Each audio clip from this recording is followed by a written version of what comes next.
Hello students, welcome to ATV start the super learning platform. तो देखिए बच्चों, आज का ये जो वीडियो आपके लिए बेहद ही खास होने वाला है। इस वीडियो बच्चों हम क्या करने वाले, स्ट्रेट लाइन को जल्दी से जल्दी जो वो 10 मिनट में बच्चों को तुम्हें पूरा का पूरा रिवाइज करवा दूंगा।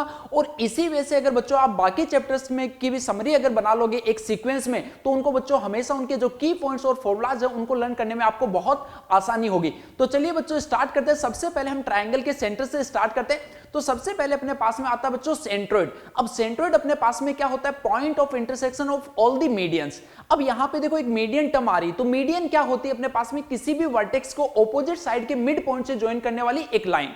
उसके बाद आता है कि सेंट्रोइड की प्रॉपर्टी क्या होती है। तो सेंट्रोइड बच्चों एक मीडियन को हमेशा 2:1 में डिवाइड करता है। 2 अपने पास में सेंटर की तरफ होता है, 1 जो है वो साइड की तरफ होता है। अगला पॉइंट है कि सेंट्रोइड के कोऑर्डिनेट्स कैसे फाइंड करें। तो एक ट्रायंगल के अगर बच्चों वर्टिसेस आपके पास में x1, y1, x2, y2 and x3, y3 given है, तो उसका सेंट्रोइड हम लिखते हैं x1 + x2 + x3/3 and y1 + y2 + y3/3। Okay, तो चलिए अगली बच्चों हम बात करते हैं। अगला अपने पास होता है इन सेंटर। इन सेंटर क्या होता है, इंटरनल एंगल बाइसेक्टर्स का पॉइंट ऑफ इंटरसेक्शन जो है उसको बच्चों हम बोलते हैं इन सेंटर।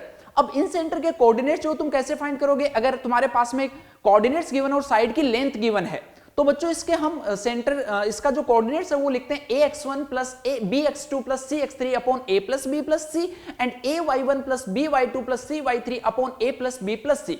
अगली इंपॉर्टेंट बात बच्चों कि इन सेंटर जो है वो जो इंटरनल एंगल बाइसेक्टर वो ऑपोजिट साइड को हमेशा रिमेनिंग 2 साइड्स के रेशियो में जो है वो डिवाइड करता है। एक और जो खास पॉइंट होता है बच्चों, वो अपने पास में इंटरनल एंगल बाइसेक्टर से रिलेटेड क्या होता है, किसी भी वर्टेक्स की अगर आप रिमेनिंग 2 इंटरनल एंगल बाइसेक्टर के अबाउट इमेज लेते हो तो वो हमेशा ऑपोजिट साइड पे लाई करता है। ओके, चलिए अगला आता है सर्कम सेंटर। अब सर्कम सेंटर क्या होता है, एक ट्राइंगल की साइड्स का जो परपेंडिकुलर बाइसेक्टर का इंटरसेक्शन पॉइंट होता है उसको हम बोलते हैं सर्कम सेंटर। अब बच्चों आपको इसका फॉर्मूला जो वो याद रखने की जरूरत नहीं है, आपको साइड्स जो वो गिवन होगी तो इजीली आप परपेंडिकुलर बाइसेक्टर की इक्वेशन लिख सकते हो। किसी भी 2 परपेंडिकुलर बाइसेक्टर की इक्वेशन लिखना और उनका पॉइंट ऑफ इंटरसेक्शन जो फाइंड कर देना। अगला बच्चों अपने पास आता है ऑर्थो सेंटर। ऑर्थो सेंटर क्या होता है, एक ट्राइंगल के एल्टीट्यूड्स का मिड पॉइंट होता है, सॉरी इंटरसेक्शन पॉइंट होता है। अब एल्टीट्यूड क्या होता है, किसी भी ट्राइंगल में वर्टेक्स से ऑपोजिट साइड पे अगर हम एक परपेंडिकुलर ड्रॉ करते हैं तो उसको बोलते हैं एल्टीट्यूड। अब यहीं से देखो एक और टर्म, अब इसके भी फॉर्मूला याद नहीं रखना है, इसकी भी तुम परपेंडिकुलर की इक्वेशन फाइंड करोगे, उनका point of intersection easily find किया जा सकता है। अब यहीं पे एक टर्म आती है पैडल ट्रायंगल। पैडल ट्रायंगल बच्चों क्या होगा, जो एल्टीट्यूड्स है उनके फिट ऑफ परपेंडिकुलर को अगर हम ज्वाइन कर दे तो उनसे फॉर्म होने वाले ट्रायंगल को हम बोलते हैं पैडल ट्रायंगल। अब देखो अगर इन बात करें हम सारे ये जो भी अपने पास में सेंटर्स हैं इनकी प्रॉपर्टीज क्या होती हैं, तो इक्विलेटरल ट्रायंगल में बच्चों ये सारे सेंटर जो एक ही पॉइंट पे लाई करते हैं। अगली हम बात करें अगर राइट एंगल ट्रायंगल की, तो राइट एंगल ट्रायंगल में बच्चों जो अपने पास में एक पॉइंट होता है जहां पे परपेंडिकुलर साइड मीट करती हैं वो उस ट्रायंगल का ऑर्थो सेंटर होगा, और जो उसका हाइपोटेनस होता है उसके मिड पॉइंट को बच्चों हम बोलते हैं सर्कम सेंटर, वहां पे लाई करता है। अब अगर हम इक्विलेटरल ट्रायंगल के अलावा अगर ट्रायंगल की बात करें तो वहां पे ऑर्थो सेंटर, सेंट्रोइड और सर्कम सेंटर जो हमेशा एक लाइन में लाई करते हैं। अब इसमें होता है कि वो किस रेशियो में डिवाइड करते हैं, तो आप इसको एक नाम जो कंपनी है ONGC, इसके नाम से याद रख सकते हैं। ओ का मतलब यहां पे ऑर्थो सेंटर है, जी का मतलब बच्चों सेंट्रोइड है, और सी का मतलब सर्कम सेंटर है। तो जो सेंट्रोइड जी है वो ओ और सी को ज्वाइन करने वाली लाइन को हमेशा 2:1 में डिवाइड करता है। एक और बच्चों बेहद इंपॉर्टेंट प्रॉपर्टी अपने पास में होती है कि ऑर्थो सेंटर की अगर ट्रायंगल की किसी भी साइड के अबाउट अगर हम बच्चों इमेज लेते हैं तो वो हमेशा उस ट्रायंगल के सर्कम सर्कल पे हमेशा लाई करती है। ओके, ये सारे देखो सेंटर्स हो गए। अगली हम बात करते हैं ट्रायंगल के एरिया पे। तो एरिया आप बचपन से पढ़ते आ रहे हो, half into base into height होता है। अब अगर मान लो कि उसके वर्टिसेस के कोऑर्डिनेट्स आपको गिवन है x1 y1 x2 y2 and x3 y3, तो इसका एरिया बच्चों हम कैसे लिखेंगे, हाफ टाइम्स ऑफ एक डिटरमिनेंट बनाएंगे 3/3 का, जिसके अंदर first row x1 y1 1, second row x2 y2 1, third row x3 y3 1, और सिंपली इस डिटरमिनेंट को सोल्व कर लेंगे तो ट्रायंगल का एरिया जो अपने पास मिल जाएगा। अगला बच्चों इंपॉर्टेंट पार्ट इसके अंदर आता है ट्रांसफॉर्मेशन ऑफ एक्सिस। इसमें 2 टाइप से होता है। पहला हम करते हैं सिर्फ ओरिजिन को शिफ्ट। तो अगर एक पॉइंट के कोऑर्डिनेट अपने पास में x1, y1 है, sorry simple small x and small y है, अब ओरिजिन को हमने सपोज किसी पॉइंट h, k पर शिफ्ट कर दिया, तो न्यू सिस्टम में उस पॉइंट के कोऑर्डिनेट्स जो वो क्या होंगे, तो वो बच्चों होते हैं x minus H and y minus के। सिंपल है। अब सेकंड इसके अंदर होता है कि ओरिजिन को हम उसी पॉइंट पे फिक्स रखें और जो एक्सिस है उनको थीटा एंगल से एंटी क्लॉकवाइज डायरेक्शन में रोटेट कराएं। तो जो अपने पास में एग्जिस्टिंग पॉइंट था small x comma small y, new system में सपोज उसके पॉइंट कोऑर्डिनेट्स है capital x and capital y, तो अब इनमें रिलेशन जो वो क्या होगा। तो इसके लिए बच्चों आप सिंपल से एक टेबल बनाइए जिसके अंदर ऊपर आपको लिखना है स्मॉल x स्मॉल y, नीचे लिखना है लेफ्ट हैंड साइड में कैपिटल x कैपिटल y। इसको भी याद रखने का तरीका है, देखो हमेशा सही तरीका क्या होता है, छोटे पे बड़ा बैठे या फिर बड़े पे छोटा। बड़े पे छोटा बैठेगा तो अच्छा लगेगा, तो छोटे का मतलब है स्मॉल x स्मॉल y और बड़े का मतलब है capital x and capital y। फिर बच्चों आप फर्स्ट रो में लिखिए cos थीटा sin थीटा, नीचे वाली रो में लिखिए माइनस में sin थीटा cos थीटा। अब इसको किसी भी रो के अबाउट आप एक्सपेंड करोगे तो easily small x small y and capital x capital y जो बच्चों इजीली आप फाइंड कर सकते हो। चलिए आगे बढ़ते हैं। अब आती है बच्चों दो अपने पास में इंटरसेक्टिंग लाइंस है, तो उनके बीच का एंगल क्या होगा, जिनमें से एक लाइन का स्लोप m1 है, दूसरी का स्लोप m2 है, तो उनके बीच का एंगल होता है theta is equals to tan inverse mod of m1 minus m2 upon 1 plus m1 m2। Clear. अब चलिए हम लाइंस की इक्वेशन लिखना बच्चों सीखते हैं। अगर एक पॉइंट तुम्हें गिवन है, लाइन का स्लोप गिवन है, पॉइंट है अपने पास में x1 y1, स्लोप है m, तो उस लाइन की इक्वेशन हम क्या लिखेंगे, y minus y1 equals to m into में x माइनस x1। अब अगर मान लो कि दो पॉइंट उस पे गिवन है तो वहां पे इसका मतलब स्लोप जो वो क्या होगा y2 minus y1 upon x2 minus x1। तो पिछली वाली लाइन में बच्चों m की वैल्यू जो उसको इससे रिप्लेस कर दो। अगली हम लाइन की इक्वेशन लिखते हैं कि अगर लाइन का स्लोप गिवन है और उसका y इंटरसेप्ट c गिवन है तो उसकी इक्वेशन होती है y equals to mx plus c। अब जो लाइन की इक्वेशन में सबसे इंपॉर्टेंट पार्ट होता है बच्चों वो होता है पैरामीट्रिक फॉर्म। तो पैरामीट्रिक फॉर्म में हम एक लाइन की इक्वेशन लिखते हैं x1 y1 से पास होने वाले और सपोज उसका स्लोप जो tan थीटा है, तो वो लिखते हैं x minus x1 upon cos theta equals to y minus y1 upon sin theta equals to r।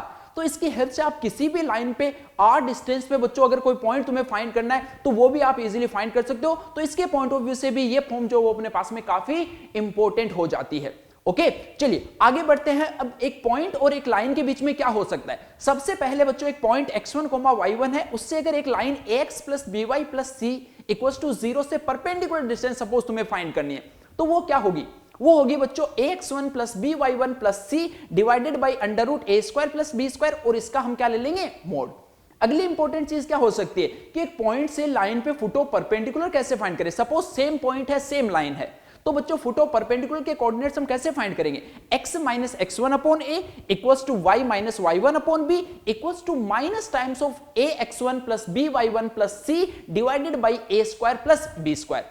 अब बच्चों आपको इसी के साथ साथ इमेज एक लाइन के अबाउट एक पॉइंट की इमेज जो वो भी याद रखनी है, क्योंकि फुटो परपेंडिकुलर और इमेज का बिल्कुल सेम फॉर्मूला होता है, थोड़ा सा डिफरेंस होता है। तो इमेज के लिए क्या होता है x minus x1 upon a equals to y minus y1 upon b equals to minus 2 times of ax1 plus by1 plus c divided by a square plus c square. Simple है बच्चों।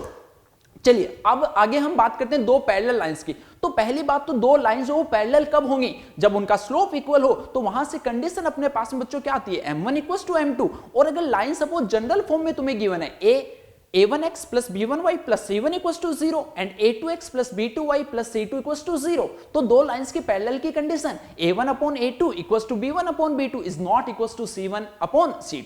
अगर c1 upon c2 भी उसके equal हो गए तो वो lines कैसी होंगी, कोइंसिडेंट लाइंस होंगी बच्चों, यस और नो। अब अगर जनरल फॉर्म में गिवन है और तुम्हें ये बोला जाए कि लाइन परपेंडिकुलर कब होंगी, तो उनके स्लोप का प्रोडक्ट जो -1 होना चाहिए। अरे बोलो यस और नो। अब चलिए आगे की हम बात कर रहे थे दो पैरेलल लाइंस के बीच की डिस्टेंस। सपोज एक लाइन की इक्वेशन गिवन है a1x प्लस b1y प्लस, या सिंपल बोल सकते हो ax plus by plus c1 equals to 0 and second is ax plus by plus c2 equals to 0। तो इन लाइंस के बीच की डिस्टेंस बच्चों क्या लिखेंगे हम, mod of c1 minus c2 upon में under root of a square plus b square. ये simple way में बच्चों हम दो लाइंस के बीच की डिस्टेंस जो उसको इजीली फाइंड कर सकते हैं। ठीक है, अगला जो इंपॉर्टेंट पार्ट आता है बच्चों वो आता है दो लाइंस का एंगल बाइसेक्टर अपने को लिखना। सपोज एक लाइन की इक्वेशन आपको गिवन है a1x plus b1y plus c1 equals to 0 and second line है a2x plus b2y plus c2 equals to 0।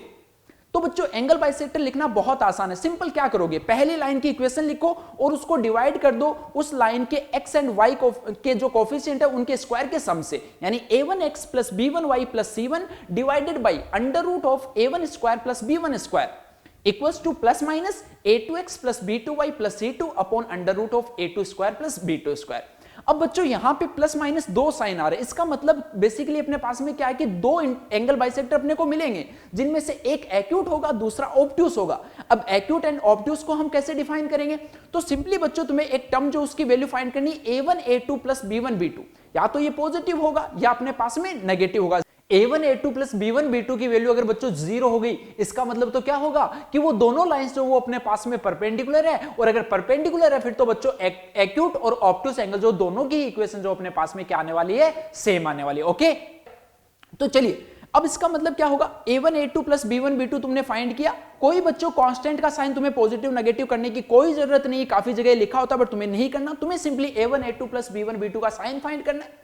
अब a1 a2 plus b1 b2 का जो साइन होगा, सेम वही साइन जो वो हम अगर इक्वेशन में लेंगे तो वो हमेशा ऑब्ट्यूस एंगल बाइसेक्टर अपने को देता है। जैसे a1 a2 plus b1 b2 जो वो अपने पास नेगेटिव हो गया, तो जो एंगल बाइसेक्टर की इक्वेशन हमने लिखी थी वहां से अगर हम नेगेटिव साइन लेंगे तो ऑब्ट्यूस आएगा, तो ऑब्वियस सी बात है कि पॉजिटिव लेंगे तो क्या आएगा बच्चों, एक्यूट आएगा। ये एंगल बाइसेक्टर हो गए। लास्ट में बच्चों एक पार्ट और आता है family of lines. Family of lines में क्या होता है कि दो लाइंस के इंटरसेक्शन पॉइंट से बच्चों हम कितनी लाइन जो वो लिख सकते हैं, इनफाइनाइट लाइन लिख सकते हैं। उनकी इक्वेशन क्या होती है, L1 plus lambda L2 equals to 0। इससे क्वेश्चन बच्चों काफी बार पूछा जाता है, तुम्हें एक इक्वेशन दी जाती है L1 plus lambda L2 equals to 0। अब बोला जाता है कि लाइन हमेशा एक पॉइंट से पास होगी, तो वो पॉइंट क्या आता है, तो वो बच्चों L1 और L2 का जो इंटरसेक्शन पॉइंट है वो अपने पास में आता है। क्लियर? तो ये देखो अपने पास में स्ट्रेट लाइन जो बच्चों कंप्लीट हो गया। तो आई होप कि तुम्हें पूरा स्ट्रेट लाइन जो उससे रिवाइज हो गया होगा। तो बच्चों वीडियो को लाइक करें और ज्यादा से ज्यादा शेयर करें।